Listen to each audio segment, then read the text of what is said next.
Gadis itu baru saja berusia 10 tahun.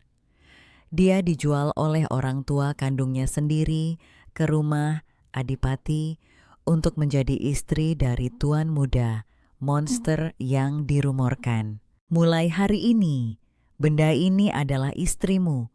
Kau bisa mempermainkannya sesukamu sampai kau bosan.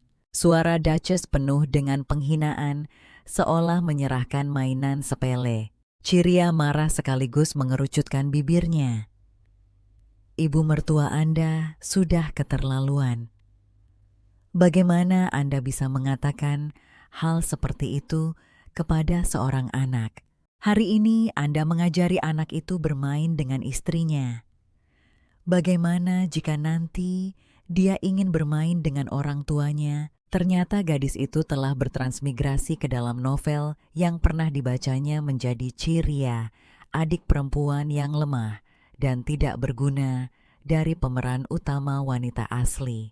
Miria tidak seperti kakaknya yang lahir dengan kekuatan ilahi dan membawa mukjizat bagi keluarga Ciria, hanyalah beban yang tidak perlu. Pada hari yang sama, ketika kakaknya dihormati sebagai santa dan dengan mulia memasuki kuil sang count dan istrinya menjualnya dengan murah kepada keluarga Adipati Nectarien, Duchess membawa Ciria ke sebuah villa yang sepi. Dia sendiri bahkan tidak ingin tinggal sedetik pun lebih lama sebelum pergi. Dia berbalik menatap Shira dengan mata dingin. Aku harap membeli dirimu bukanlah keputusan yang bodoh. Melihat gerbang yang terkunci rapat, Shira menghela napas tak berdaya. Sepertinya cinta yang akrab dalam hidup ini juga tidak ditakdirkan untuknya. Dia bahkan mengejek dirinya sendiri. Jika dia bertransmigrasi sehari lebih awal, mungkin dia bisa sedikit berjuang. Tetapi ironisnya dia bertransmigrasi ke tubuh ini tepat 1 hari sebelum dijual. Mengingat hari itu kakaknya Uriah telah menarik rambutnya tersenyum manis tetapi dengan niat jahat.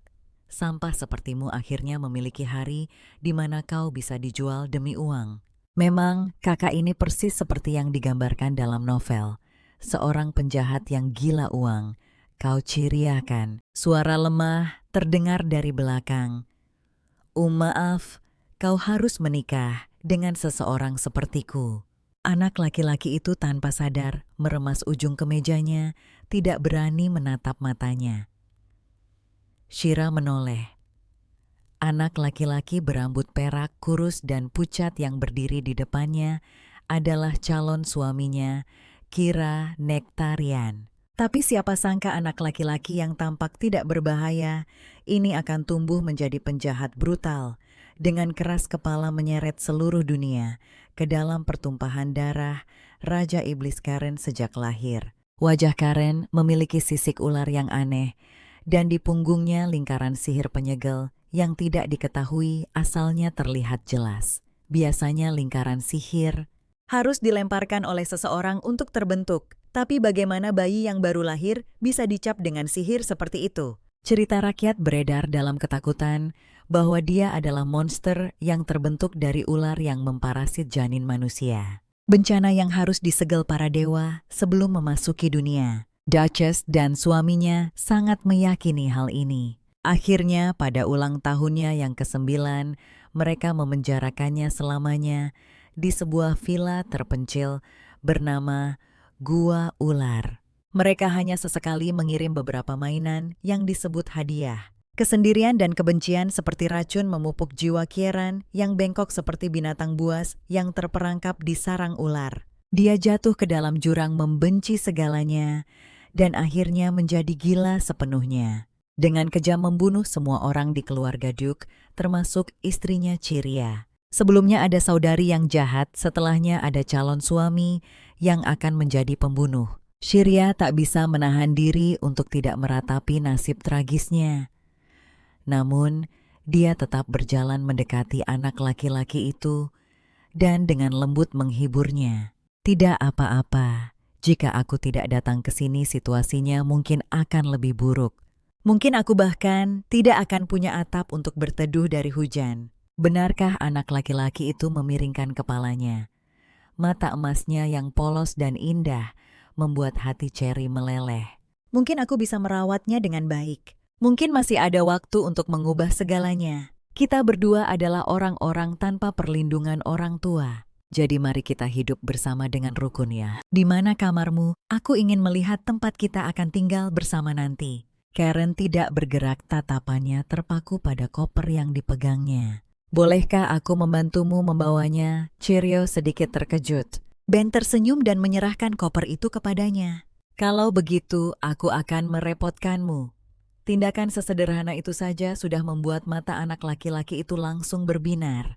Tangan kecilnya yang penuh bekas luka dengan hati-hati memeluk koper itu erat ke dadanya. Dia berlari kecil menuntun Cheerio ke kamar tidur. Kamar itu lebih rapi dan luas dari yang dia bayangkan, tetapi semua jendelanya tertutup rapat. Apakah mereka berniat mengunci mereka berdua di sini sampai mereka dewasa? Tempat tidur itu sangat bersih, sehingga seolah-olah belum pernah ada yang berbaring di atasnya yang mengejutkannya. Aku tidak pernah tidur di tempat tidur, bisik Karen. Lalu di mana kamu tidur? Karen menunjuk ke sudut dinding yang lembab dan gelap. Cheerio terkejut. Tidak mungkin kamu akan sakit. Karen tampak malu.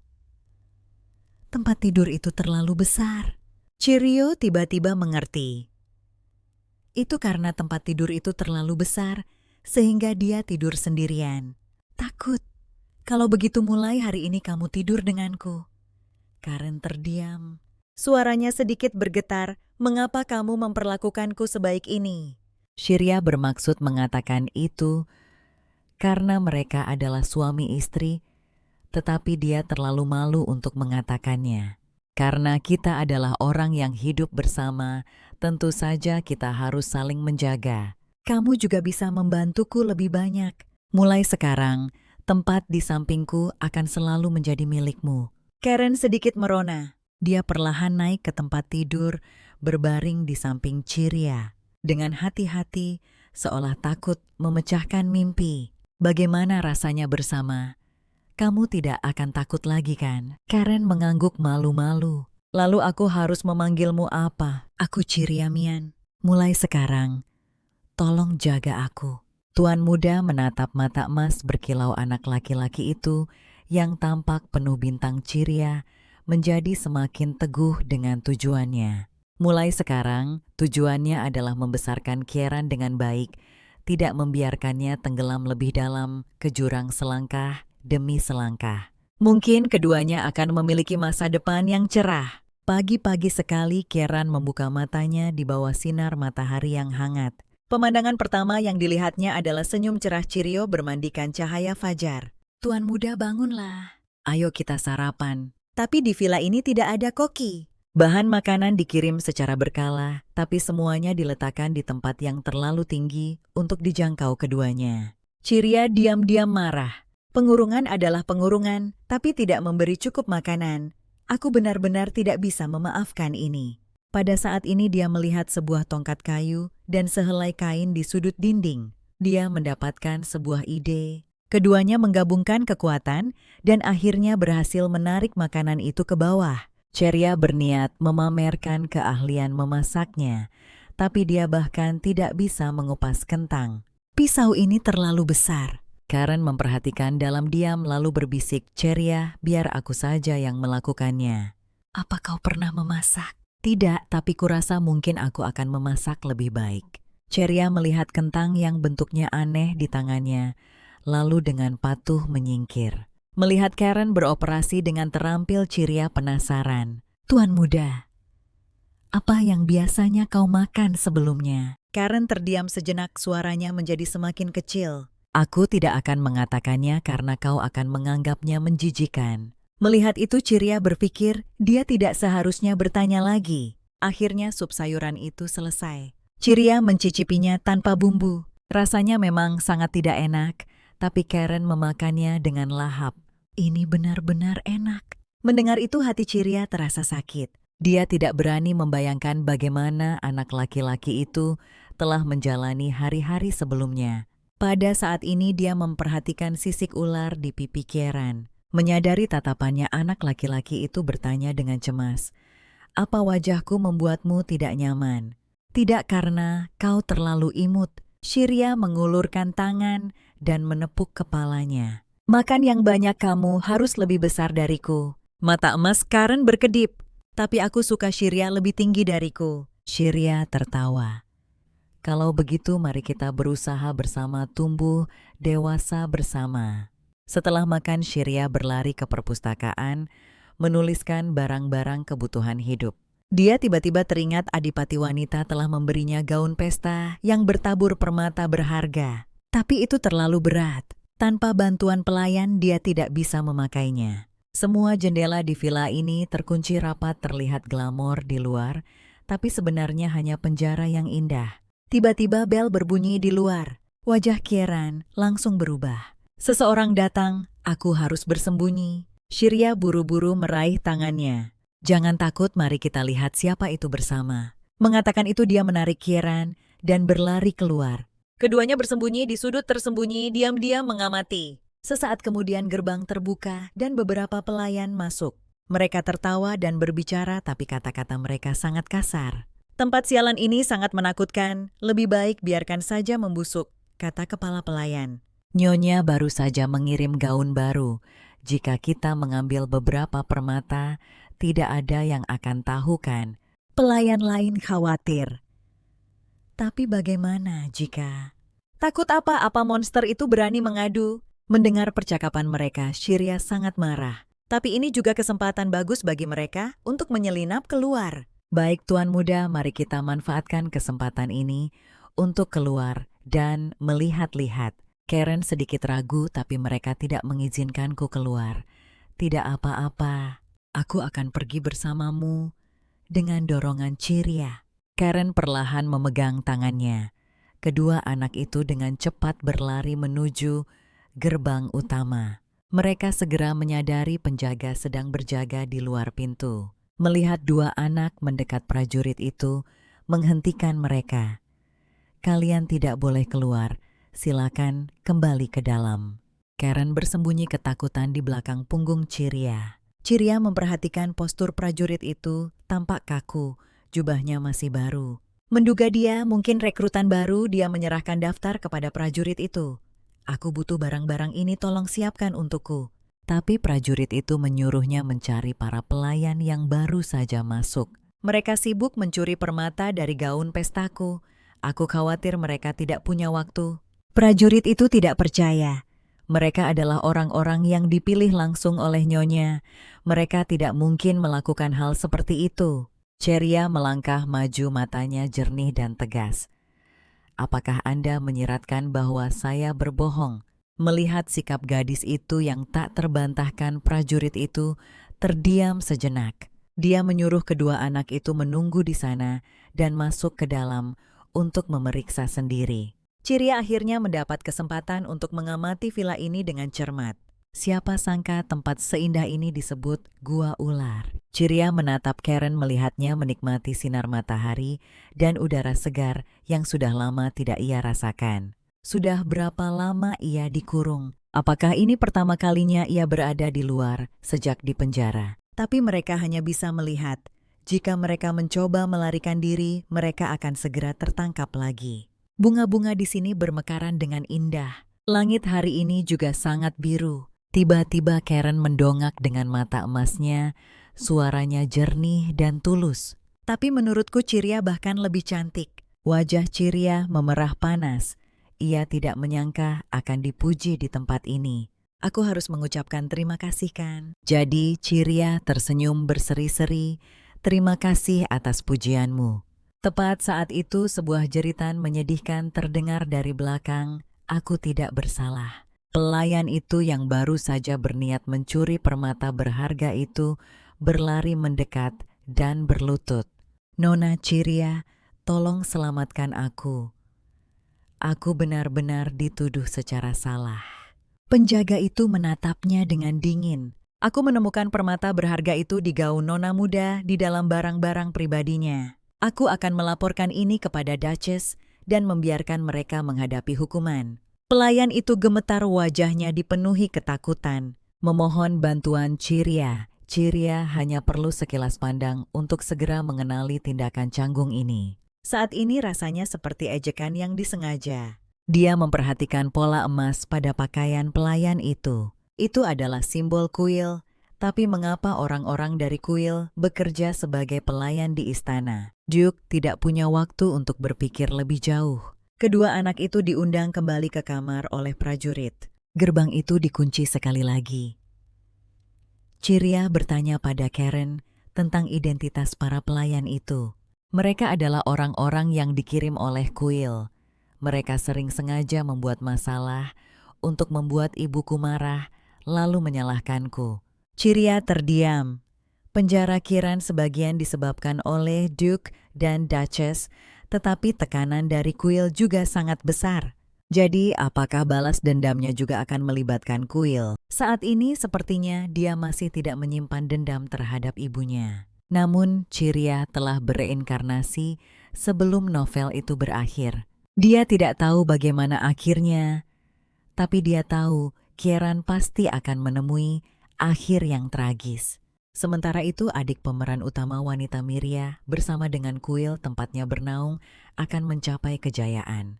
Memikirkan hal ini, Ciria merasa sedikit cemas. Bagaimana jika dia telah memilih jalan yang salah sejak awal? Jika menjauh dari Karen adalah satu-satunya cara untuk bertahan hidup, apa yang harus dia lakukan? Dia tersenyum pahit. Apalagi yang bisa dia lakukan? Semuanya sudah sampai pada titik ini. Dia hanya bisa terus melangkah maju. Melihat ekspresi kecewanya, Karen merasa sedikit menyalahkan diri sendiri. Apakah aku mengatakan sesuatu yang salah, Shiriat? Dengan lembut dia mengusap kepalanya. Kamu bisa menceritakan semuanya padaku. Hubungan di antara kita seperti itu. Apa kamu mengerti? Karen sepertinya mengerti, namun juga sepertinya tidak, tapi dia tetap mengangguk dengan serius. Larut malam Karen terlelap, sementara Shiriat berdiri di dekat jendela, menatap batu ajaib yang telah dicongkelnya dari gaun. Dia harus menemukan cara untuk melarikan diri dari sangkar terkutuk ini. Dia berniat menyebabkan ledakan kecil untuk menghancurkan kusen jendela dan kaca tebal di kamar tidur. Dengan begitu dia bisa memanjat keluar ke balkon, lalu menggunakan tali untuk melarikan diri dari sini secara alami. Dia tidak berencana untuk segera pergi, dia perlu menentukan rute pelarian dan bersiap sepenuhnya sebelum bertindak. Ciria menatap sarung tangan rendah yang dikenakannya. Ini adalah satu-satunya alat pelindung. Dia menyadari dia tidak tahu apakah sarung tangan itu bisa menahan guncangan ledakan atau tidak. Petualangan ini bukan hanya untuk dirinya sendiri, tetapi juga untuk Kieran. Remaja ini yang diperlakukan sebagai anomali oleh klannya, terperangkap di tempat ini, tidak bisa tumbuh dengan aman. Ciria menarik napas dalam-dalam menggenggam erat batu-batu ajaib itu. Dia dengan cepat menggosokkannya bersama di dalam kuil yang khidmat. Mereka yang berkedudukan tinggi telah menjatuhkan hukuman atas nasib Kieran dengan nada dingin. Dia adalah keberadaan yang sangat berbahaya. Anak itu bingung menghubungkan saat dia melihat ibunya berjuang untuknya. Ini bukan masalah besar, aku pasti akan menemukan solusinya. Namun perlindungan itu sangat singkat. Kata-kata dingin ayahnya menembus jiwa kecilnya. Keberadaannya menghambat hidup kita, pikir Kieran dengan pedih. Ayah benar, aku hanyalah keberadaan yang membawa bencana. Aku bisa mengancam keselamatan orang-orang di sekitarku kapan saja. Dia pernah melihat ke cermin menggunakan kuku jarinya untuk mencungkil setiap sisik ular di wajahnya. Meskipun darah mengalir tanpa henti, sisik ular dengan cepat beregenerasi. Pada akhirnya dia dipenjara. Ibunya akhirnya tidak sanggup menahan perpisahan dengan darah dagingnya sendiri, menangis setiap hari. Meskipun dia sendiri merasakan sakit yang luar biasa, Kieran tetap menghibur ibunya melalui pintu tebal itu. Aku baik-baik saja, tolong jangan khawatirkan aku, ibu. Suara pecahan kaca. Tiba-tiba Kieran terbangun dari mimpinya. Dia duduk terkejut melihat Ciria berdiri di dekat jendela. Dan di depannya ada lubang besar di kaca. Maaf membangunkanmu, Karen. Dia segera menyadari tangan Ciria dipenuhi luka. Dia mengerutkan kening. Apa yang sedang kau lakukan? Ciria berpura-pura menjelaskan dengan santai. Tuan muda, jendela ini selalu tertutup. Angin dan sinar matahari tidak bisa masuk, jadi aku membukanya. Sekarang kita bisa bebas menghirup udara segar di luar. Apakah Anda senang? Namun di mata Kieran, tidak ada sedikit pun kegembiraan, hanya kekhawatiran yang meluap. Dia dengan cepat menghampiri Ciria dengan hati-hati, mengangkat tangannya yang terluka. Aku tidak senang, tanganmu terluka. Ciria tersenyum dan berkata, aku baik-baik saja. Namun, rasa sakit hati di mata anak laki-laki itu tampak seolah akan meluap. Air mata berkilauan di sudut matanya. Ciria tertegun membiarkan Kieran perlahan melepas sarung tangannya. Detik berikutnya mata emas Kieran tiba-tiba menjadi penuh tekad. Cahaya hangat dan cemerlang memancar dari telapak tangannya dengan lembut menyelimuti tangan Ciria yang terluka. Ciria terkejut melihat luka di tangannya sembuh dengan kecepatan yang terlihat jelas. Namun Karen menunjukkan ekspresi kesakitan. Sisik ular di pipinya bertambah aneh yang membuat Ciria panik. Tuan muda cepat berhenti. Kondisimu tidak baik, tetapi Karen bersikeras sampai luka-luka itu sembuh sepenuhnya sebelum mengakhirinya. Ciria menatap tangannya yang pulih dengan tidak percaya kagum bahwa Kieran memiliki kekuatan penyembuhan, sesuatu yang tidak pernah disebutkan dalam cerita aslinya. Ciria meminta detail lebih lanjut, tetapi Kieran tampak tidak jelas. Dia juga tidak yakin bagaimana dia melakukannya. Ciria tahu bahwa kekuatan penyembuhan adalah jenis sihir yang sangat sulit. Justru karena inilah saudara perempuannya, Saint Miria, dihormati. Tapi mengapa Kieran tidak bisa menyembuhkan luka di tangannya sendiri? Ciria bertanya tentang asal-usul bekas lukanya. Kieran tersenyum pahit. Mungkin karena aku adalah monster. Ciria tidak bisa menahan perasaan tidak nyaman di dalam. Tuan muda bukan monster. Lihat, bukankah kita hidup dengan sangat baik? Karen salah paham lagi. Mungkinkah Ciria sama sepertiku memikirkan identitasnya sebagai penjelajah waktu? Ciria terdiam sesaat terpaksa menjawab samar-samar, mungkin begitu. Reaksi ambigu ini membuat wajah pucat Karen berseri-seri dengan kegembiraan yang belum pernah terjadi sebelumnya. Memang benar begitu. Mungkin karena terlalu banyak menggunakan kekuatan Kieran merasa pusing. Dia terhuyung kembali ke tempat tidur dan dengan cepat tertidur. Ciria menatap wajah tidurnya tenggelam dalam pikiran. Ada sesuatu yang salah. Cerita aslinya sama sekali tidak menyebutkan bahwa Kieran memiliki kekuatan penyembuhan dan dia juga tampaknya tidak menyimpan dendam terhadap sang bangsawan wanita. Semua petunjuk yang tidak biasa ini saling terkait menuntun Ciria pada dugaan berani di balik cerita ini.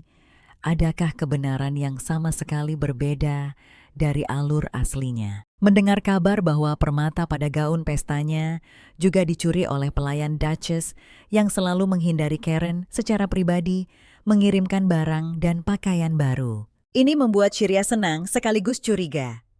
Mengetahui ibunya datang, Kieran bergegas keluar, tetapi karena terlalu terburu-buru, dia sayangnya tersandung dan jatuh. Ekspresi Duchess berubah. Dia hampir secara refleks bergegas maju tetapi berhenti di tengah jalan. Cherry melangkah maju untuk membantu Kieran berdiri. Itu membuatnya teringat reaksi Duchess barusan. Kepanikan dan kesedihan di saat itu jelas bukan akting. Jelas dia sangat mengkhawatirkan Karen. Tampaknya di antara pasangan ibu dan anak ini pasti ada rahasia tak terucapkan yang tersembunyi. Melihat Duchess hendak pergi, Ciria buru-buru berlari mendekat untuk menahannya, matanya berbinar penuh harap. Ibu tolong tetap di sini dan minum teh dulu sebelum pergi. Kata ibu ini membuat Duchess membeku. Apa yang baru saja kau panggil padaku? Pada saat ini seorang pelayan di sampingnya tiba-tiba menyela nyonya. Anda tidak boleh berlama-lama di sini. Itu tidak baik untuk Anda. Ciria mengerutkan kening. Seorang pelayan berani mencampuri tindakan seorang majikan, mengaitkan ini dengan para pelayan dari kuil kemarin. Dia tidak bisa tidak curiga. Duchess menatap dingin pada pelayan itu, tetapi pihak lain sama sekali tidak mundur. Tolong jangan lupa Anda hanya datang untuk mengantarkan barang. Namun Duchess tetap memilih untuk tinggal. Sesaat kemudian teh disajikan. Duchess menyesapnya dan langsung mengerutkan kening. Sulit diminum terlalu cepat. Ceria dengan lembut mengingatkannya, ini teh yang diseduh sendiri oleh tuan muda untuk Anda. Duchess segera mengubah nadanya. Tapi rasa pahit itu baik untuk kesehatan. Rasanya juga unik, Ceria. Ceria dengan tajam memahami perubahannya. Dalam cerita aslinya Duchess adalah seseorang yang membenci anak monsternya, tapi sekarang sepertinya dia sengaja menyembunyikan perasaan sebenarnya. Kali ini, pelayan itu kembali mendesak Duchess. Sudah larut. Apa Anda tidak peduli akan memberikan pengaruh buruk pada tuan muda? Duchess meminum tegukan terakhir, tehnya meletakkan cangkir dan berdiri untuk pergi. Dia menoleh dan diam-diam memperingatkan Ceria, jika kau ingin bertahan hidup, tetaplah waspada setiap saat. Di sini tidak ada yang memihakmu. Ceria tersenyum dan berkata, aku berterima kasih padamu. Aku akan mengingat ajaranmu, Ibu. Gerbang tertutup lagi. Ceria tersenyum dan menoleh ke Karen. Tuan muda, Anda terlihat sangat senang. Apakah menyenangkan bertemu dengan Duchess? Karen mengangguk malu-malu tapi buru-buru menambahkan, aku juga sangat menyukai Ceria. Ceria menahan tawanya. Dia tidak berpikir Karen cemburu. Kali ini dugaan Ceria semakin kuat. Realitas dan cerita aslinya semakin berbeda. Dia memutuskan akan mengamati lebih cermat besok saat Duchess datang lagi. Namun keesokan harinya yang datang bukanlah Duchess, melainkan seorang pelayan sombong. Duchess tidak bisa datang hari ini karena dia mengabaikan rahmat kuil. Hari ini kami akan melakukan pekerjaan pemurnian. Harap tetap di tempat. Kau juga Ceria bingung. Apa itu pekerjaan pemurnian? Karen menjelaskan dengan suara pelan. Mereka bilang, tempat tinggalku tercemar, jadi harus dimurnikan secara berkala. Kalau tidak, orang tuaku akan dalam bahaya. Begitukah? Kalau begitu, jika tuan muda benar-benar memikirkan Duchess sebaiknya. Tepat saat pelayan itu mengulurkan tangannya ke arah Karen, Ceria melangkah maju dan menepis tangannya dengan keras. Apa yang ingin kau lakukan? Pelayan itu mencibir. Apakah kamu masih berpikir kamu adalah nona muda di kediaman Adipati? Sepertinya kamu tidak puas dengan identitasmu sebagai adik Sanus. Ceria, balasnya tanpa sopan santun. Sikapmu yang sombong dan suka memerintah yang mengandalkan kuil itu, itulah yang benar-benar menjijikan. Pelayan itu murka. Kamu pikir menjadi adik seorang santa membuatmu begitu hebat. Bagaimanapun, aku lebih baik daripada orang sepertimu yang tidak punya kekuatan suci tapi suka pamer. Pelayan itu terdiam dan harus pergi dengan kesal. Ceria akhirnya menata pikirannya. Berdasarkan apa yang dilihatnya, dia berspekulasi bahwa kuil menggunakan penahanan Kieran sebagai alasan untuk memanipulasi keluarga Adipati, mengendalikan mereka sesuka hati. Kembali ke cerita aslinya, kuil jugalah yang pertama kali melabeli Kieran sebagai monster. Tuan muda, aku sangat membenci orang-orang dari kuil itu. Aku juga membenci mereka. Orang tuaku pernah berkata bahwa meskipun aku monster, mereka akan tetap mencintaiku dan selalu berada di sisiku selamanya. Tapi sejak orang-orang dari kuil itu datang, semuanya berubah. Ceria. Dia mengerutkan kening dalam-dalam jika dia ingin Karen tumbuh sehat.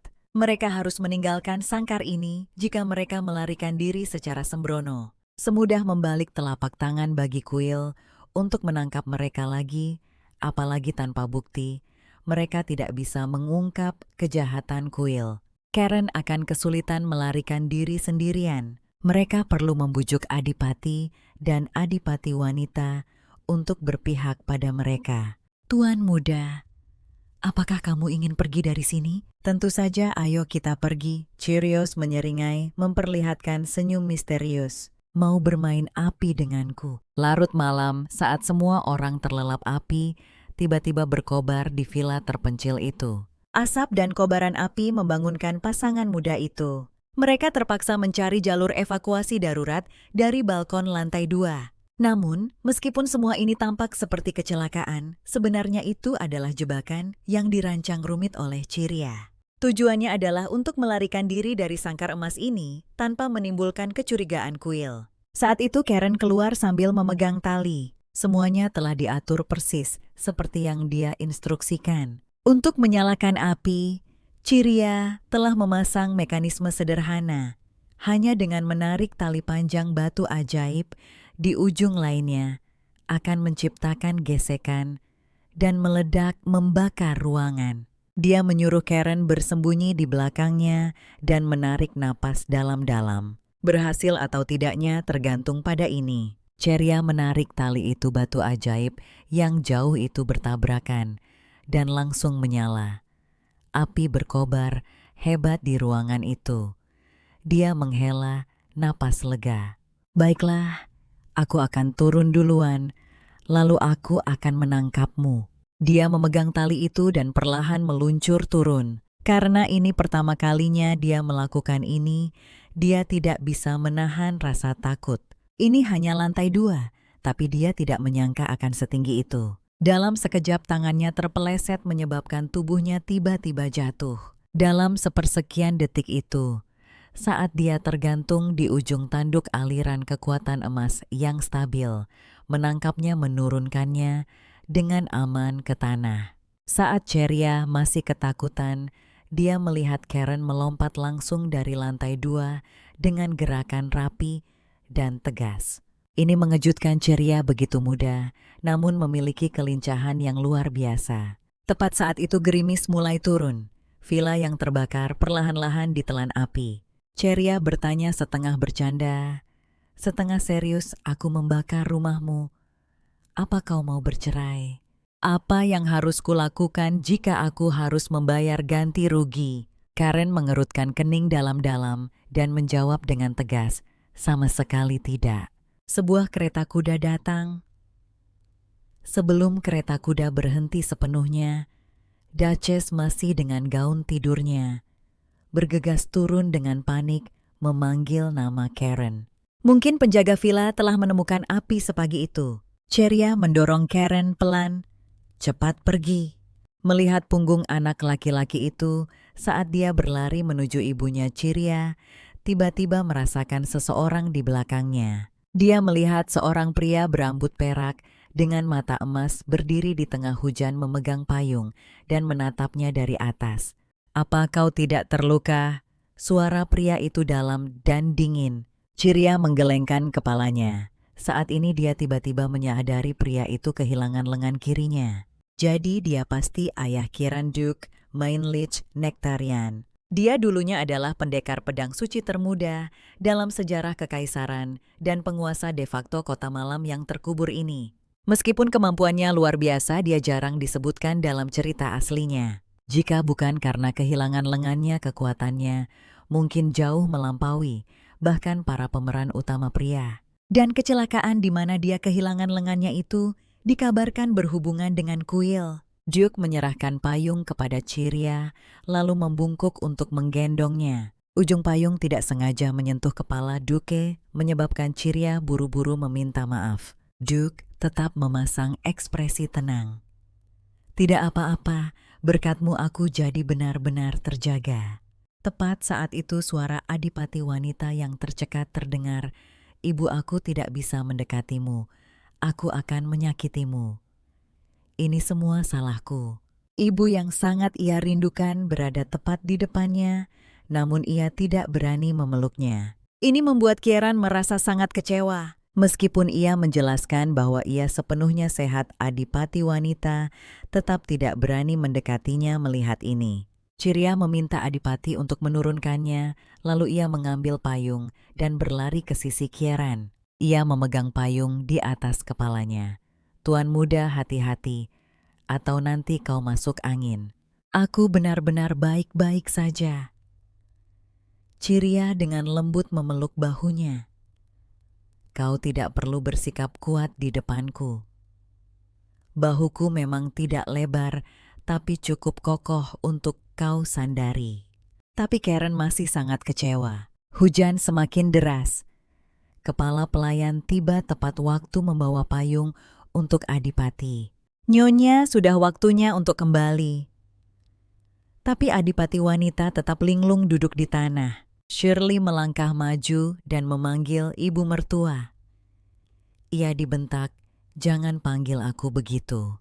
Ia tidak bertanya mengapa Ciria mencarinya atau bagaimana mereka bisa melarikan diri. Adipati wanita sama sekali tidak peduli. Adipati mengantar kedua anak itu ke dalam kereta. Ciria bertanya-tanya mengapa Adipati wanita tidak ikut dengan mereka. Dia akan datang nanti karena kuil memperingatkan bahwa jika dia mendekati Kirin, kondisi anak itu akan memburuk. Menyadari ia bersama anak-anak, Adipati menyimpan cerutu yang baru saja ia keluarkan. Tatapan Ciria menggelap. Sepertinya kuil terus-menerus mengendalikan Adipati. Secara tidak langsung, peringatan itu kemungkinan besar adalah kebohongan. Adipati menatap Kieran dengan ekspresi rumit. Tapi bagaimana jika itu benar? Pada akhirnya aku tidak bisa mengambil risiko dengan putraku. Meskipun begitu kami tetap bukan orang tua yang pantas, Sherry. Dia tidak bisa melihat seperti apa sebenarnya Adipati itu. Bagaimanapun, dia bukan lagi karakter pendukung yang hanya disebutkan dalam beberapa baris novel, melainkan manusia hidup yang bernapas tepat di hadapannya. Kereta bergerak cepat. Tak lama kemudian mereka tiba di kediaman utama Adipati. Ceria melihat keluar jendela dan tak bisa menahan diri untuk tidak melebarkan matanya. Sebuah struktur arsitektur megah dan agung berdiri kokoh di tengah hujan. Kereta perlahan berhenti. Di mana-mana para kepala pelayan dan pelayan sibuk mengepak barang-barang. Adipati menatap Ciria, suaranya rendah. Kita akan meninggalkan ibu kota secepat mungkin. Ternyata saat Karen meninggalkan villa terpencil itu berarti mereka telah melanggar kontrak dengan kuil. Kuil awalnya berjanji untuk menekan dan menyembuhkan kelainan pada tubuh Kieran. Sebagai gantinya Adipati harus mengisolasi anak itu di villa tersebut. Mereka sendiri tidak diizinkan meninggalkan jangkauan pengawasan kuil, hanya diizinkan berkunjung sebentar saat mengirim persembahan kepada Kieran. Ciria tanpa sadar mengepalkan tangannya persembahan yang pasti merujuk padanya. Cerita aslinya hanya menggambarkannya dengan ringan, mengatakan dia adalah mainan yang dikirim untuk menghibur Karen, tetapi tidak pernah disebutkan bahwa dia sebenarnya adalah pengorbanan yang digunakan untuk menenangkan monster. Ciria mendongak menatap Adipati. Mengapa Anda bersedia menceritakan hal-hal ini kepada saya? Adipati terdiam sejenak karena rasa bersalah atau mungkin rasa terima kasih. Dia mengulurkan tangan untuk membantunya keluar dari kereta. Namun masalah ini mungkin terlalu sulit untuk Anda pahami. Ciria bertanya kemana Adipati berencana pergi setelah meninggalkan ibu kota. Mungkin kembali ke wilayahku. Dan apakah aku juga akan ikut jika Anda menginginkannya? Setelah Ciria turun, Adipati kembali mengulurkan tangan ke arah Kieran di dalam kereta, tetapi anak itu hanya melirik dingin dan melompat turun sendiri. Adipati diam-diam mengepalkan jari-jarinya, buku-buku jarinya sedikit memutih. Sepertinya hubungan ayah anak mereka tidak baik, bukan? Sesaat kemudian kereta Adipati wanita juga tiba. Begitu turun dia menginstruksikan seorang pelayan bernama Mara untuk membawa Ciria mandi. Kemudian Adipati dan Adipati wanita pergi ke samping berbicara pelan.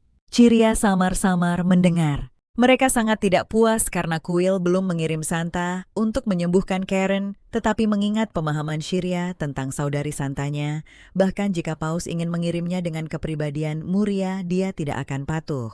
Kecuali jika dia melakukannya secara sukarela, dia sama sekali tidak akan menggunakan kekuatan sucinya dalam cerita aslinya. Bahkan jika keluarga kekaisaran ingin memohon itu, mengharuskan putra mahkota pemeran utama pria untuk secara pribadi mengajukan permintaan tersebut. Terlebih lagi, apakah sisik ular di wajah Karen itu benar-benar penyakit dalam cerita aslinya? Karen tidak memiliki sisik saat dewasa. Jika dia tidak sembuh, lalu bagaimana sisik ular itu menghilang saat Mara memandikan Shirya? Melihat tubuhnya yang kurus kering, matanya dipenuhi rasa iba. Ya ampun Nona, Anda terlalu kurus. Saya minta maaf. Seharusnya saya yang merawat Anda. Tapi pelayan yang bukan dari kuil sama sekali tidak bisa masuk ke villa itu. Shirya tidak menyangka pelayan asing ini akan begitu peduli padanya. Dia pasti tahu Shirya adalah orang yang membeli saudari Santa, yang menolak merawat Karen, dan juga pembakar yang membakar villa Adipati. Campuran kehangatan dan rasa bersalah muncul di hatinya. Nona, Anda pasti sangat ketakutan. Terima kasih karena selalu berada di sisi Tuan Muda. Mulai sekarang, saya akan selalu melayani Anda. Anda harus makan banyak dan menjadi sehat. Dihadapkan pada perhatian dan perlakuan lembut Mara yang terus-menerus, Shirya merasakan keanehan yang hampir menyakitkan hati. Sejak bereinkarnasi tidak ada yang pernah memperlakukannya seperti ini. Apakah ini seorang pelayan? Jelas dia adalah seorang malaikat. Setelah mandi merah membawa Shirya ke kamar Karen malam ini. Silakan beristirahat bersama Tuan Muda dulu. Besok saya akan menyiapkan kamar terpisah untuk Anda. Melihat Shirya tiba, Karen sangat gembira. Ini luar biasa. Aku benar-benar sudah pulang. Ibu bilang, aku tidak perlu kembali ke sana lagi. Melihat mata Karen penuh kekaguman pada Shirya, aku bisa melakukan apa saja dengan benar. Melihat kepercayaan mutlak anak itu, Shirya merasa sedikit bersalah, tapi tetap tersenyum. Tentu saja sebenarnya dia juga merasa bisa melakukan apa saja. Namun di tengah kehangatan ini, dia merasakan kecemasan yang samar. Aneh. Mengapa tidak ada yang mempertanyakan kebakaran villa itu? Meskipun alasan yang dia buat sempurna kebakaran, sebesar itu tidak bisa diabaikan begitu saja kan? Apakah masalah ini telah diizinkan secara diam-diam? Kelelahan melanda seperti ombak. Shirya hampir tidak bisa membuka matanya, tapi Karen sangat bersemangat tidak menunjukkan tanda-tanda mengantuk. Shirya bercerita, dahulu kala ada seekor semut. Setiap hari dia bangun jam 5 pagi dan tidak pulang kerja sampai jam 11 malam tanpa upah lembur dan gaji rendah. Namun dia tidak berani berhenti. Karena kecil dia selalu diintimidasi. Benar, ini adalah kehidupan sehari-hari Shirya sebelum bertransmigrasi. Semakin Shirya bercerita, semakin marah dia. Kiran dengan lembut menghiburnya. Semut ini pasti akan bahagia di kehidupan selanjutnya. Setengah tertidur Shirya bergumam. Ya, cukup bahagia di kehidupan ini saja. Jangan seperti kehidupan sebelumnya. Saat itu dia terkejut. Siapa namaku di kehidupan sebelumnya? Tapi ingatannya seolah terhapus bersih, hanya menyisakan bayangan samar. Begitu dia bangun di pagi hari, dia merasa seluruh tubuhnya lemas, dan gelombang gatal menyebar di kulitnya. Saat itu Karen masuk ke kamar. Shirya, kau sudah bangun. Saat itulah dia teringat bahwa dia tertidur tadi malam di tengah-tengah bercerita. Dia bertanya, bagaimana? Dia melirik ke samping dan berbohong. Benar, ceritanya sangat menarik. Lalu dia dengan cepat mengalihkan pembicaraan. Ibu menelepon tadi dan bilang ada yang ingin dibicarakan. Hati Shirya tiba-tiba mencelos. Apakah itu untuk menanyakan tentang kebakaran di villa? Dia hendak berdiri, ketika tiba-tiba dia merasa gelombang pusing melandanya, jadi dia harus berpegangan pada Kieran hanya untuk melangkah. Ketika Shirya berpakaian rapi dan berjalan ke bawah, dia melihat Duchess menghadapi beberapa tamu tak diundang. Shirya sedikit mengernyit, ternyata itu adalah orang-orang dari kuil. Pantas saja dia merasa tidak nyaman. Itu karena kekuatan ilahi. Sejak mendapatkan kembali ingatannya, tubuhnya selalu menolak kekuatan ilahi. Suasana di aula besar langsung menjadi tegang. Pendeta itu meninggikan suaranya bertanya, "Nyonya, apakah Anda benar-benar berniat menentang kuil? Serahkan semua pelayan milik kuil terlebih dahulu. Besok pagi Anda harus mengembalikan Tuan Muda Kiran ke sana." Duchess tetap tanpa ekspresi. "Hanya itu yang ingin Anda katakan?" Sikap acuh tak acuh ini jelas membuat pendeta marah. "Anda masih sombong seperti biasa, bukan? Apakah Anda tidak memiliki belas kasihan untuk rakyat kekaisaran?" "Ah, benar juga. Anda bukan warga kekaisaran, jadi tentu saja Anda tidak akan peduli apapun." Menghadapi ejekan terus-menerus dari pendeta, Duchess tidak mundur. "Memang benar saya tidak mengerti apa-apa. Tetapi saya percaya rakyat kekaisaran juga memiliki kebajikan. Tidak peduli seberapa banyak Anda mengoceh. Saya tidak akan mengubah keputusan saya." Di tengah wajah cemberut pendeta, saat dia berbicara dengan dingin, "Jika Anda ingin terus mengoceh, silakan pergi. Anda jelas mengatakan harus pergi sebelum pagi, atau apakah Anda berniat untuk tinggal dan mengganggu saya?" Melihat sikap tegas Duchess, kelompok itu harus pergi dengan frustrasi. Shira berjalan mendekat. Dia memperhatikan tangan yang tersembunyi di lengan Duchess, terkepal erat kuku-kuku, jarinya menancap dalam ketelapak tangannya. Sepertinya dia juga sudah lama menahan penindasan kuil. "Ibu mertua, apakah Anda memanggil saya?" Duchess menoleh menatap Shira, tatapannya berhenti pada wajah pucat gadis itu. "Sebentar lagi setelah persiapan selesai, kita akan meninggalkan ibu kota. Mungkin kita tidak akan pernah kembali. Jika ada sesuatu yang ingin Anda lakukan, luangkan waktu untuk menyelesaikannya sekarang." Shira berpikir sejenak. Dia sepertinya tidak memiliki sesuatu yang istimewa yang ingin dia lakukan. Dia bertanya kepada Duchess, "Kalau begitu bolehkah saya berjalan-jalan di taman?" Duchess menundukkan matanya menatap gadis kecil itu, seberkas kelembutan melintas di matanya. "Mengapa mengatakan hal aneh seperti itu? Kamu berjalan di rumahmu sendiri. Mengapa kamu perlu meminta izin?" Pernyataan ini dari Duchess. Hati Shira sedikit bergetar.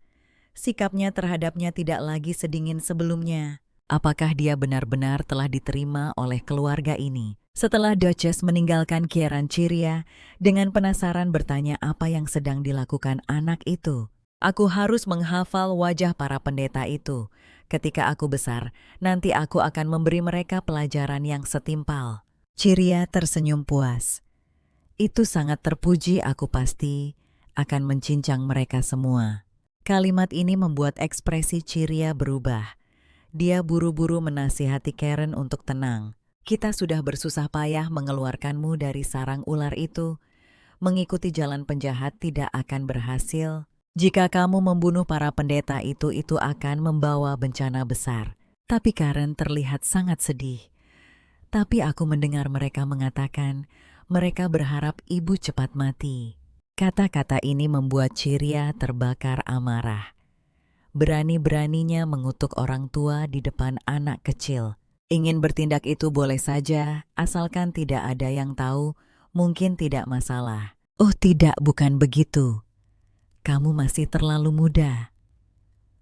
Tunggu sampai kamu lebih besar untuk membalasnya." Dia mengalihkan pembicaraan dan meminta Karen untuk menemaninya berkeliling taman. Saat mereka berjalan menuju Taman Cheryl, tiba-tiba merasa dunia berputar aneh. Pendeta itu jelas sudah pergi. Mengapa dia merasa semakin tidak nyaman? Dia secara naluriah mencengkeram lengan Karen, keringat dingin langsung membasahi punggungnya. Karen panik dan hendak memanggil seseorang, tetapi Chariot tidak ingin membuat keributan. Dia takut jika dia menderita penyakit serius, Duchess mungkin akan meninggalkannya. Dalam kasus itu nasibnya akan lebih tragis. Namun di detik berikutnya, dia benar-benar tenggelam dalam kegelapan. Dia tiba-tiba pingsan tanpa peringatan, membuat Karen di sampingnya ketakutan.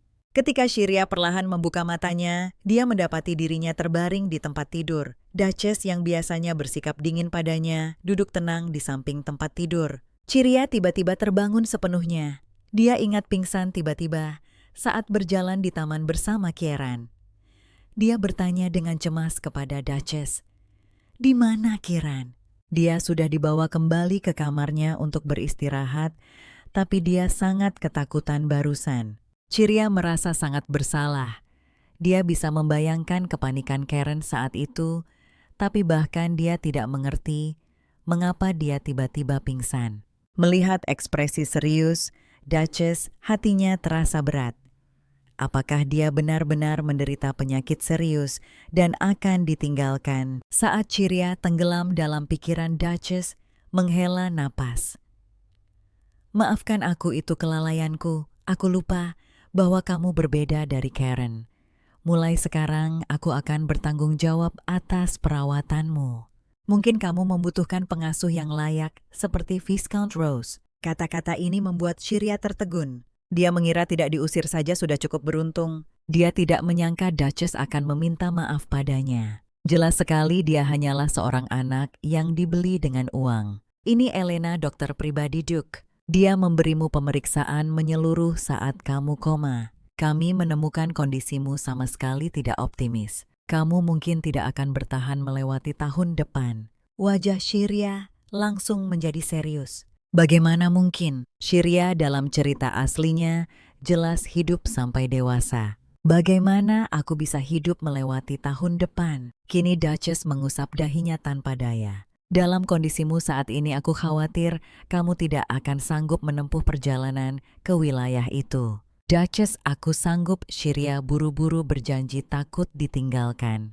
Duchess dengan lembut menyentuh dahinya, nadanya tidak menyisakan keraguan. "Jangan terburu-buru bersikap kuat. Aku sedang memikirkan cara. 3 hari Duke akan mencoba mengulur waktu untuk kita." Dia menoleh ke Elena dan menginstruksikan, "Sebelum Viscount Rose tiba, kamu akan bertanggung jawab atas pemulihan Ciria." Elena tampak cemas agar Nona Ciria pulih ke berat badan normal. Dia harus makan setidaknya 5 kali sehari secara terus-menerus selama sebulan. Selain itu, kuil masih memberikan tekanan. Viscount Rose mungkin tidak bisa tiba tepat waktu di bawah tatapan tajam Duchess. Dia dengan cepat mengoreksi dirinya. Tentu saja itu adalah masalah yang harus Duchess khawatirkan. "Aku hanya perlu merawat nona muda dengan baik." Shira ketakutan. Keluarga Duke sudah tegang dengan pihak kuil, dan sekarang mereka harus menunda perjalanan karena dirinya. "Sungguh tidak perlu menunda urusan penting karena aku. Aku sudah sangat berterima kasih karena Anda bersedia membawaku ke wilayah itu." Sebelum dia selesai bicara, Duchess tiba-tiba menggendongnya dan berjalan menuju ruang makan. Ciria bersandar di dadanya mendengarnya mengenang, "Aku ingat saat Kieran berusia 6 tahun. Berat badannya kira-kira sama dengan berat badanmu sekarang." Ciria ingin turun dan berjalan, tapi dia sama sekali diabaikan oleh Duchess. Saat itu Kieran berlari mendekat, air mata masih menggenang di sudut matanya. Suaranya tercekat, "Ciria, kamu tidak boleh pergi ke surga." Ciria tertegun. Dia belum sampai tahap itu kan? Elena menjelaskan tanpa daya, "Tuan muda baru saja tidak sengaja mendengar percakapan kita." Cia merasa sedikit aneh. Jelas anak itu masih di kamarnya. Bagaimana dia bisa mendengar? Tidak lama kemudian beberapa orang tiba di ruang makan. Ciria dengan lembut didudukan di kursi melihat hidangan mewah di depannya yang membuatnya merasa sangat tertekan. "Sebanyak ini apakah aku harus memakan semuanya?" Karen dan Elena berada di sisinya menyemangatinya untuk memulihkan kesehatannya. "Kamu pasti bisa melakukannya." Ciria menatap Duchess. Dia sepertinya memiliki niat yang sama. Ciria mencoba satu suap dan langsung terpikat oleh rasanya. Setelah kenyang, dia mengusap perutnya yang kencang dan memohon, "Aku benar-benar tidak bisa makan lagi." "Tidak apa-apa, pelan-pelan saja." Elena membawakan obat penurun panas dan obat pencernaan. "Akan ada banyak jenis obat yang harus diminum nanti. Tolong lakukan yang terbaik, Nona muda," kata Kieran dengan serius. "Surga pasti tidak punya makanan enak, jadi kamu sama sekali tidak boleh pergi." Ciria juga bertekad untuk menjaga kesehatannya dengan baik. Dia harus cepat pulih. Malam tiba, Ciria gelisah di tempat tidur tidak bisa tidur. Dia teringat sosok Duchess yang secara khusus tinggal di taman bersama mereka setelah makan malam. Perasaan hangat muncul di hatinya. Jelas dia adalah orang yang sibuk dengan 1000 hal yang harus dilakukan, namun dia bersedia meluangkan waktu untuk mengamati mereka. Mungkin wanita ini tidak sedingin saat mereka pertama kali bertemu dulu. Dia pernah berkata, dengan dingin, "Kamu hanyalah mainan, Karen." Dipikir-pikir sekarang kata-kata itu mungkin dimaksudkan agar didengar oleh orang-orang kuil. Ibu sebenarnya sangat lembut, bukan? Tuan muda, tentu saja aku paling menyukai ibu dan Ciria juga. Tapi ketika Ciria bertanya tentang Duke, anak laki-laki itu, tiba-tiba terdiam. Dia dengan canggung mengalihkan pembicaraan. Pendengaranku sangat tajam. Aku mendengar percakapan antara ibu dan Elena. Mereka bilang, kondisi kesehatanmu sangat buruk. Aku mencoba melakukan seperti sebelumnya, tapi tidak berhasil. Aku sangat ingin membantumu, tapi mendengar ini Ciria merasa sangat hangat di dalam hatinya. Dia berbisik menghibur, "Tuan muda sudah banyak membantuku. Kamu bahkan menyelimutiku barusan." Mendengar itu Kieran dengan lembut meletakkan selimutnya sendiri di atas Ciria. Di bawah sinar bulan mata emas anak laki-laki itu berkilauan. "Selama kamu sehat itu lebih penting dari apapun." Kalimat tulus ini bagaikan aliran hangat yang mengalir ke hati Ciria. Dia berjanji dengan tegas, "Aku pasti akan segera sembuh. Aku janji." Melihat meja yang penuh dengan makanan lezat, Ciria hanya ingin melarikan diri. Untuk menyesuaikan tubuh yang kurang gizi ini, Dr. Elena telah menyusun rencana pemulihan yang ketat. 5 kali makan sehari tidak boleh ada yang dilewatkan. Pelayan Mara berdiri dengan hormat di sampingnya, suaranya lembut. Namun Dr. Elena dengan tegas menginstruksikan bahwa semua makanan ini harus dihabiskan dan obat juga harus diminum tepat waktu. Ciria mengerang dalam hati. Bagaimana mungkin dia bisa memakan semuanya? Namun di bawah tatapan khawatir pihak lain, dia harus menguatkan diri dan membuka mulutnya. Namun dia segera kenyang untuk menghindari gangguan pencernaan. Ciria melihat kesempatan dan langsung berlari. "Maaf Maida, aku benar-benar tidak bisa makan lagi." Siapa sangka setelah berlari beberapa langkah, dia menabrak langsung ke pelukan hangat. Orang itu secara alami menggendongnya. Suara berat bergema dari atas kepalanya. "Kau baik-baik saja." Ciria bisa melihat dengan jelas sekarang. Ternyata itu adalah Duke. Mencium bahwa aroma tembakau yang kuat padanya telah menghilang, dia berpikir dalam hati. Apakah dia berhenti merokok? Pada saat ini Mera tiba membawa nampan makanan. Melihat pemandangan ini, Duke segera memahami situasinya. "Jadi begitu. Serahkan anak ini padaku." Setelah mengatakan itu, dia menggendong Ciria, berbalik dan pergi. Ciria berbisik meminta maaf, "Maafkan aku, Yang Mulia Adipati. Mary terlalu mengkhawatirkanku. Mulai sekarang, jika aku tidak bisa makan, aku tidak akan makan lagi. Jika aku memaksakan diri dan muntah itu, akan membuat Morrow semakin khawatir." Pada saat ini Adipati masuk ke ruang kerja yang mewah. Ciria melihat sekeliling dengan penasaran, apakah ini kantor ibu? Tidak menyangka mendengar ini, Adipati sedikit mengernyitkan dahi. "Tunggu Ciria, kenapa kamu memanggil Adipati wanita ibu, tapi memanggilku Adipati?" Merasakan tekanan udara tiba-tiba turun, Ciria merasa tegang di dalam. Apakah aku mengatakan sesuatu yang salah? Dia dengan malu-malu mengoreksi dirinya. Jadi apakah ini kantor Adipati wanita? Ini intinya bukan Adipati wanita, tapi panggilan itu, Yang Mulia Adipati. Bisakah kamu mengubahnya menjadi sesuatu yang lain? Cara memanggil yang tidak terkait status sesuatu yang keluar secara alami. Melihat tatapan penuh harapnya, Cirio berpikir sejenak dan mencoba-coba. Kalau begitu panggil paman. Wajah Adipati langsung menjadi gelap. Jelas ini bukan jawaban yang dia inginkan. Saat itu Cirios melihat sosok kecil di taman di luar jendela. Itu Karen. Anak laki-laki itu duduk melamun di rumput. Dia bertanya kepada Adipati, apakah dia bisa pergi mencari Karen untuk bermain. Tetapi Adipati balik bertanya, apakah kamu tidak takut pada Karen? Ciria merasa bingung. Tidak, aku tidak takut. Kenapa aku harus takut? Jawabannya yang tanpa ragu membuat Adipati sedikit tertegun. Kemudian sudut bibirnya melengkung membentuk senyum lembut. Dia dengan lembut menurunkan Ciria. Pergilah hati-hati, jangan sampai jatuh. Terima kasih, Tuan. Ciria berlari menuju Karen. Tiba-tiba dia menoleh untuk melihat Adipati. Baru saat itulah dia menyadarinya. Apakah Duke hanya ingin mendengarnya memanggilnya ayah? Mungkin menunggu kesempatan nanti untuk mencoba. Lalu ketika Ciria menemukan Karen di taman, anak laki-laki itu berbisik pada sepetak rumput. Aku harus pergi sekarang. Kita tidak akan bisa bertemu untuk sementara waktu. Selamat atas keberhasilanmu.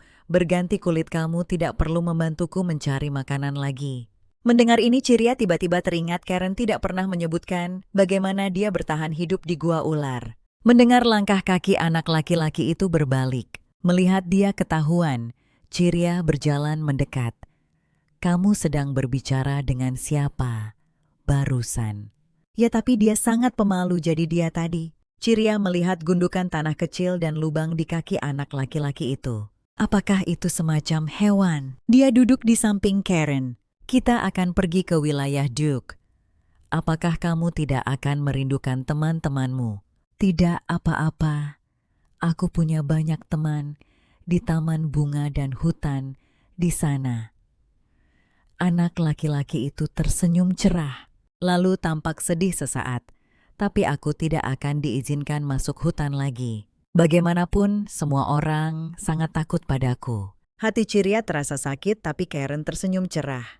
Tapi tidak apa-apa, sekarang aku punya Mama Ciria di sisiku. Melihat anak yang pengertian ini, Ciria menatap tajam ke matanya. Di masa depan kemanapun kamu ingin pergi, kamu harus memberitahuku, aku akan membawamu kemana saja. Karen mengangguk senang sedetik kemudian. Dia mengajukan pertanyaan yang mengejutkan Ciria. Aku ingin tahu tentang keluarga Ciria. Ciria tertegun.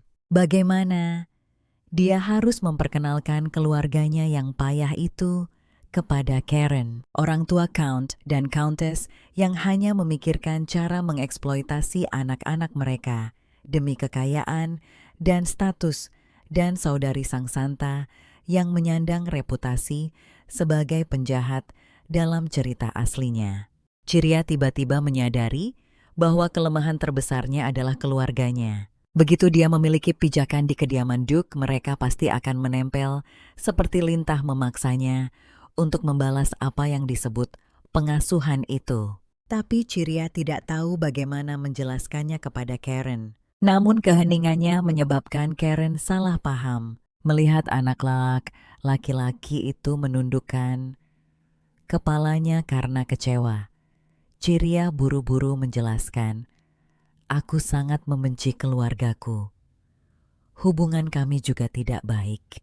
Dengan berat hati, Ciria akhirnya mengaku, sebenarnya aku dijual oleh mereka ke rumah Duke. Aku bukan Santa seperti kakakku, dan aku juga tidak punya cara untuk menghasilkan banyak uang. Karen melirik wajah Ciria yang tertunduk kesedihan muncul di matanya. Anak laki-laki itu tidak menyangka gadis yang selalu merawatnya dengan lembut itu menyimpan masa lalu seberat itu di hatinya.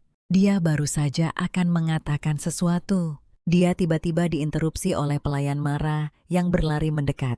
Ciria melihat ini dan bermaksud membela Karen. Karen berinisiatif mengulurkan tangan dan menopangnya. Anak laki-laki itu menggunakan kedua tangannya untuk memegang pinggang Ciria dan mengangkatnya dengan mudah. Ciria tertegun.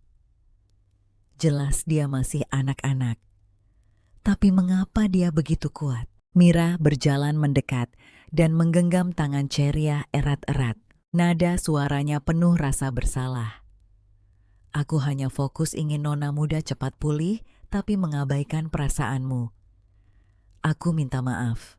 Aku janji tidak akan memaksamu seperti itu lagi. Ceria sedikit bingung. Mira tidak bersalah.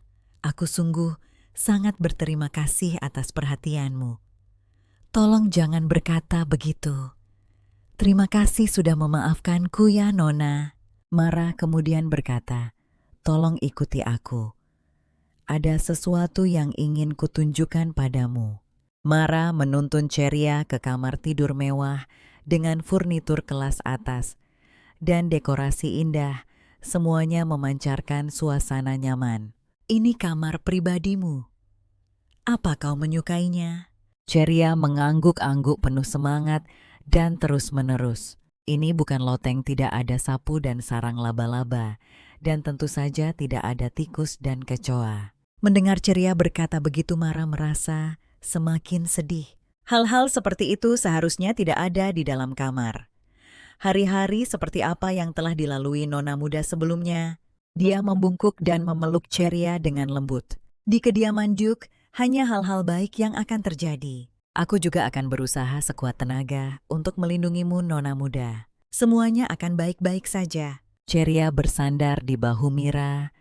Sebuah kehangatan muncul di hatinya. Jelas dia hanyalah seorang penjelajah waktu. Apa yang dia katakan adalah masa lalu pemilik asli. Tapi mengapa air mata saat ini begitu nyata? Seolah-olah dia sendiri yang mengalami rasa sakit itu. Dia memeluk Mara erat dan membisikkan terima kasih. Di malam hari Ceria berbaring sendirian di tempat tidur gelisah dan tidak bisa tidur.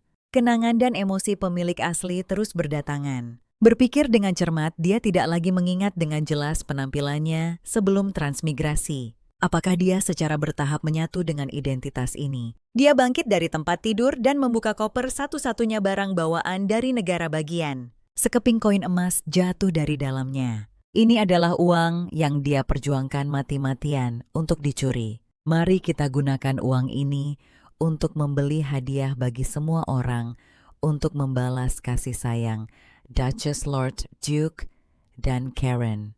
Dia tidak ingin mengecewakan kebaikan mereka. Keesokan paginya Ceria dengan aktif mencari Duchess, ibu mertuanya. Aku ingin keluar sebentar. Apakah itu boleh? Duchess sedikit mengernyit dengan tubuhmu yang sakit kemarin. Aku sudah minum obat dan tidur nyenyak sekali. Aku benar-benar sehat sekarang. Tatapan Duchess menyapu dirinya beberapa kali, memastikan tidak ada yang mengkhawatirkan. Aku akan mengirim seorang ksatria untuk menemanimu. Kamu harus kembali pada waktu yang ditentukan. Ya, terima kasih, Ibu. Jangan lari terlalu cepat, nanti jatuh. Ya, Ibu. Baru saja melangkah keluar pintu Ceria, melihat seorang ksatria dengan wajah dingin dan serius menunggu di dekat kereta. Saya akan bertanggung jawab atas keselamatan Anda, nona muda. Kereta perlahan melaju pergi. Ceria diam-diam mengamati malam yang sunyi di seberangnya. Dalam kebosanannya, dia tidak bisa tidak memikirkan Karen. Aku ingin tahu apa yang sedang dia lakukan sekarang. Andai saja kita bisa pergi bersama, alangkah indahnya itu. Di jalanan yang ramai, suara orang-orang riuh dan sangat hidup. Shira melihat sekeliling dengan rasa ingin tahu. Tetapi samar-samar merasa jalan ini tampak akrab. Ini pasti adegan dalam ingatan pemilik aslinya. Pada saat ini sebuah kios perhiasan buatan tangan menarik perhatiannya. Dia segera terpaku pada sebuah gelang yang indah. Tolong ambilkan ini untukku. Pemilik kios mengambil kedua gelang itu. Kedua ini sepasang. Membeli keduanya akan membawa keberuntungan. Ceria terdiam. Menggunakan trik penjualan bundel ini pada seorang anak, dia tetap memutuskan untuk membeli keduanya setelah ragu sejenak. Melihat Ceria mengeluarkan koin emas, wanita tua itu membalikan badan untuk mulai menyiapkan kembalian. Di bawah sinar matahari, mutiara-mutiara di gelang itu berkilauan dengan cemerlang. Gelang itu memang sangat indah. Tak heran Ceria dalam ingatannya sangat menginginkannya. Namun sebagai keberadaan terendah di rumahnya, dia bahkan tidak punya keberanian untuk membuka mulutnya untuk membelinya. Ceria mengerutkan kening. Mengapa ingatan tubuh ini semakin jelas? Sepertinya dia benar-benar menyatu dengan pemilik aslinya. dan dia tidak bisa menahan diri untuk bertanya kepada wanita tua itu, "Apakah gelang-gelang ini buatanmu?" "Aku sudah tua, mataku tidak lagi melihat dengan jelas." Ini semua dibuat oleh cucuku. Wanita tua itu melemparkan sekantong besar uang kembalian kecil kepada Ciria. "Ini kembalianmu." Ksatria di sampingnya berinisiatif mengambilnya. "Biar aku pegang untukmu, Nona Mississippi." Meninggalkan kios, Ciria berencana pergi ke toko-toko yang lebih formal untuk memilih hadiah untuk Duchess dan Lord Duke. Tak lama kemudian kedua sisi jalan tidak lagi memiliki kios-kios kecil, secara bertahap digantikan oleh gedung-gedung tinggi. Cukup banyak bangsawan dengan pakaian megah sedang berjalan-jalan santai. Pada saat itulah dia tiba-tiba menyadari tatapan-tatapan tidak biasa tertuju padanya. Seseorang berbisik dalam diskusi, "Cepat lihat lambang ksatria itu. Apakah itu seseorang dari rumah Duke?" Orang-orang memandang Ciria dan Kak Satria itu. Dari jauh mata mereka bercampur dengan kelelahan dan penghinaan. Ciria tidak bisa menahan diri untuk curiga. Apa yang sebenarnya terjadi? Saat itu dia melihat boneka beruang kecil dipajang di depan toko mainan. Dia memberikannya kepada Karen. Dia pasti akan menyukainya, kan? Tepat saat Ciria hendak membelinya, tanpa diduga seorang karyawan toko bergegas keluar dengan tergesa-gesa, mengambil kembali boneka itu dengan ekspresi tegang. Mereka berkata, "Maaf, kami tutup." Ciria merasa aneh, padahal ini baru tengah hari. Orang itu dengan tidak sabar mengulang, "Sudah ku bilang kami tutup." Sikap tidak biasa ini sangat mengejutkan Ciria. Tanpa sadar, ia melihat sekeliling, menemukan bahwa setiap orang yang bertatapan dengannya buru-buru memalingkan wajah. Ia tiba-tiba mengerti. Sepertinya tempat ini sama sekali tidak menyambut orang-orang dari kediaman Duke. Jika begini terus, bukan hanya ia tidak bisa membeli hadiah, tapi ia mungkin juga akan diusir. Ciria tanpa daya harus meninggalkan jalanan itu saat malam tiba. Setelah berbelok, ia melihat toko roti dengan cukup banyak orang berkumpul di depan pintu. Ciria masuk berniat membeli beberapa camilan untuk dibawa pulang untuk Karen. Sebuah roti bulat berbentuk beruang di rak menarik perhatiannya. Itu sangat lucu, persis seperti Karen. Ia dengan mantap membelinya tepat saat ia sedang memikirkan hadiah apa yang harus dipilih untuk Duchess dan Lord Duke. Ksatria mengingatkannya bahwa hari sudah larut dan mereka harus kembali. Ciria merasa sangat menyesal di kereta yang kembali ke kota. Ciria menatap pemandangan di luar jendela dengan linglung. Ia tidak menyangka bahwa pergi membeli hadiah akan sesulit ini. Tapi dipikir-pikir, bahkan jika ia membeli hadiah mewah, apa artinya bagi Duke dan Duchess yang kaya raya itu? Lebih baik memberikan sesuatu yang lebih unik. "Tuan Ksatria, bagaimana menurutmu jika aku memberikan barang buatan tangan kepada ibu atau Duke?" Mereka membencinya, pikir Ksatria dengan serius, lalu menggelengkan kepalanya. Seharusnya tidak apa-apa. Baru saja tiba di kediaman Duke, Ciria langsung berlari ke kamar Karen. "Tuan muda, aku kembali." Melihat Ciria, Karen tampak sangat gembira. "Aku dengar kau pergi keluar." "Benar, aku berhasil membeli beberapa barang untuk dibawa pulang." Dia mengeluarkan roti berbentuk beruang karena lucu, persis sepertimu, tuan muda. "Jadi aku membelinya." Mendengar perkataannya, Karen merasa malu sekaligus terharu. Anak itu memegang garpu dan dengan hati-hati memotong roti. Namun di detik berikutnya, pemandangan tiba-tiba berubah. Di dalam roti mengalir selai merah cerah seperti darah. Pemandangan berdarah ini tak urung menciptakan suasana horor. Melihat ini, keduanya tertegun. Karen ketakutan, sementara Ciria benar-benar tidak bisa berkata-kata.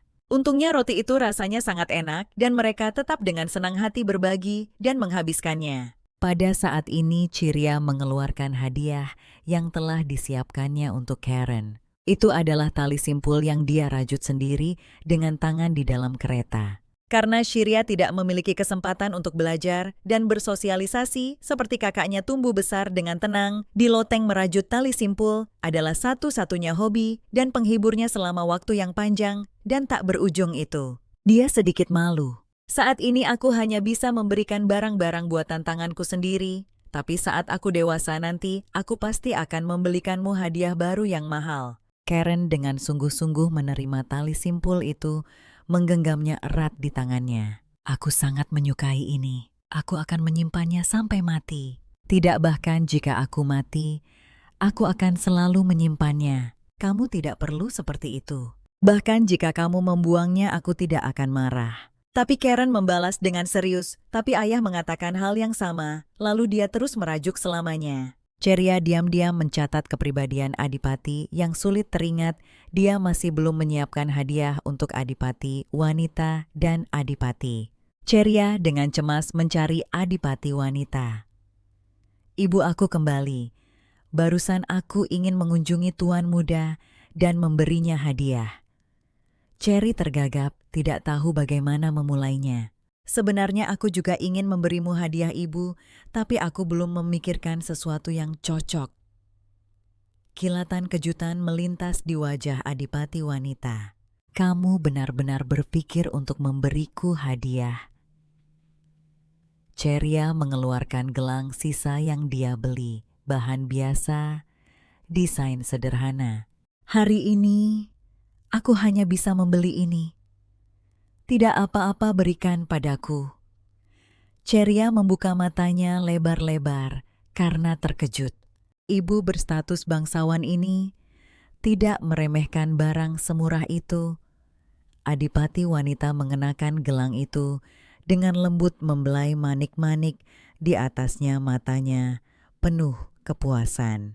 Ceria sejenak tertegun. Saat itu Adipati masuk.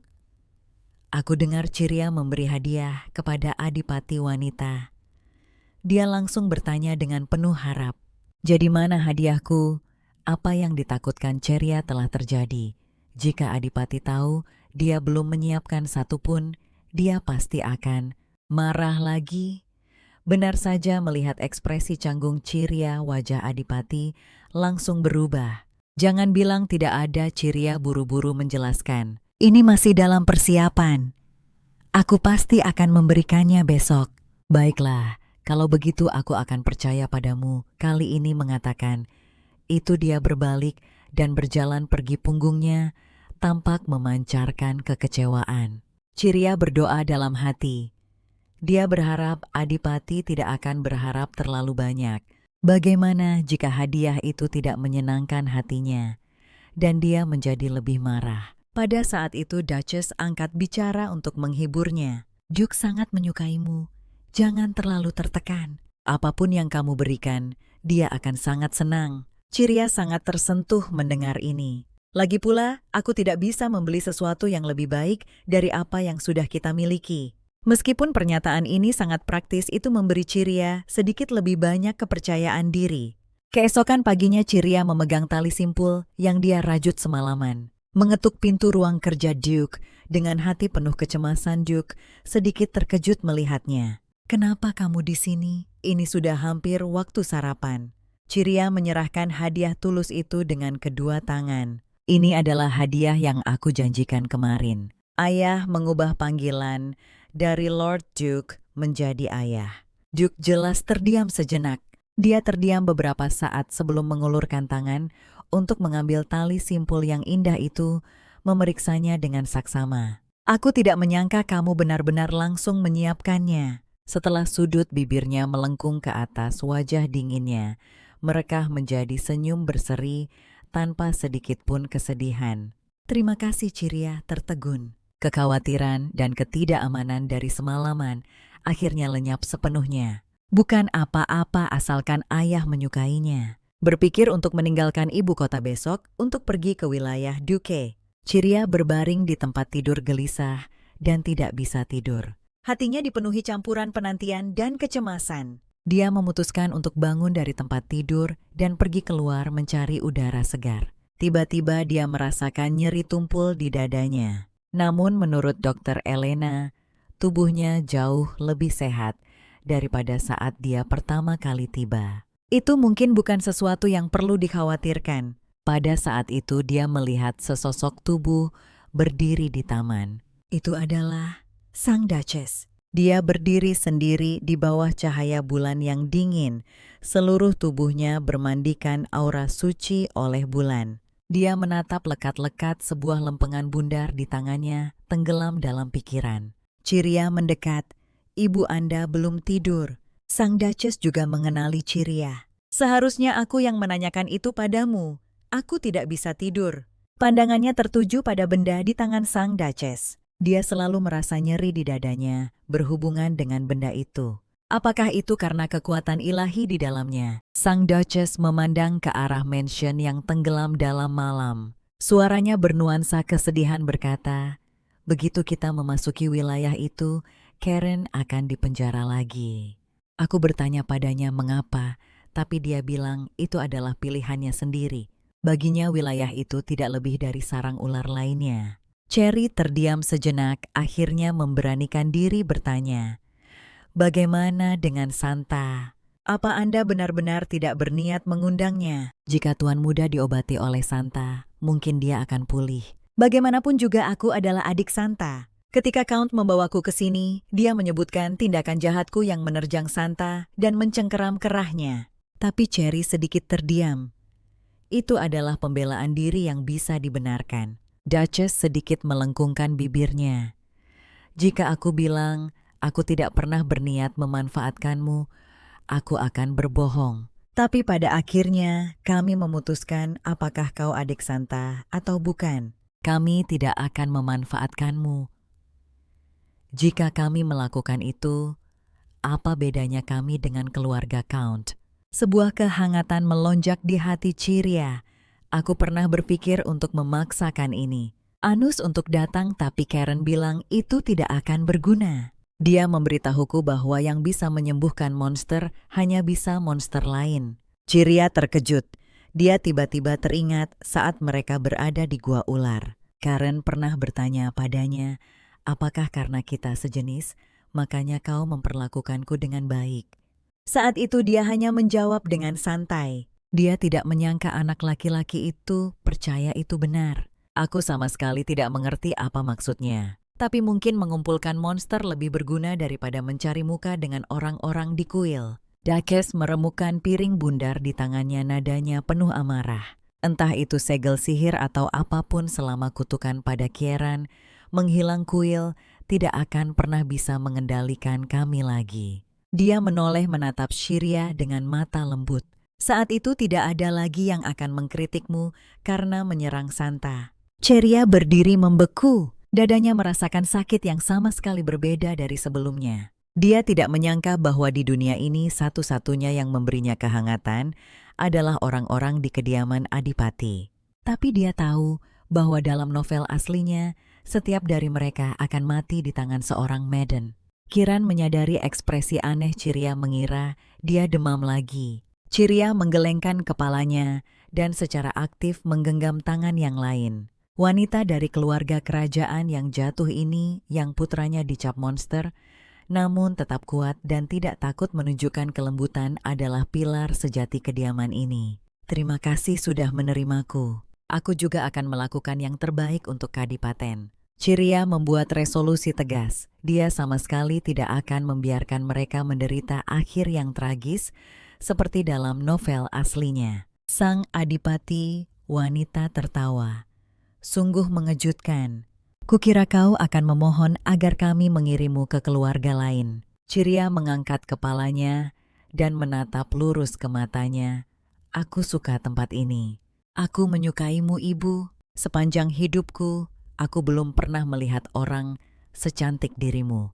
Mata sang Adipati wanita berbinar geli. "Begitu kita sampai di wilayah, kau harus sering membuatku senang seperti ini." Baiklah. Begitu hari terang, kediaman Duke sudah ramai dengan para pelayan yang mondar-mandir mengepak barang bawaan untuk persiapan keberangkatan. Tiba-tiba terdengar seruan terkejut. "Ya ampun, Tuan Muda, kenapa kau jadi kurus sekali?" Ciria melihat ke arah suara itu dan melihat seorang asing memegang tangan Kieran. Dia bertanya pelan kepada Elena, "Siapa itu, Nona?" "Ini adalah Viscount Rose. Sebelum Tuan Muda dikirim ke Gua Ular, dia adalah pengasuhnya. Ketika dia mendengar berita kepulangannya, dia tidak tidur dan segera bergegas ke sini. Sungguh, Viscount Rose seorang wanita lemah, namun dia menempuh perjalanan sejauh itu, sendirian seperti itu, tanpa seorang pun penjaga di sisinya. Ciria sedikit bingung. Wanita itu dilihat dari sudut manapun sama sekali tidak menyerupai wanita lemah. Dia menggelengkan kepalanya dengan kuat. Tidak seseorang tidak bisa menilai orang dari penampilannya. Pada saat ini, Viscount Rose berjalan mendekat.